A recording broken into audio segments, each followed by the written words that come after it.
Susubukan natin yung ating bagong aparato para secured, safe yung pagkain kahit may stock to ng matagal. Wet.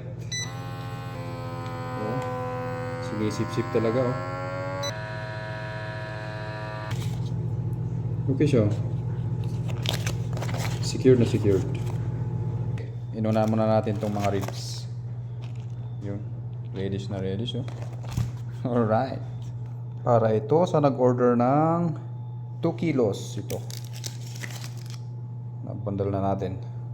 Shoutout po sa inyo, Sir Dango, dyan sa Pasay City. Alright. O ayan, tapos na nating na-sort out.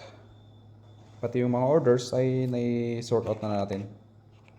Para i-deliver lang natin pag free time natin. So, ganun lang po. Meron tayong smoke ribs na bakante pa.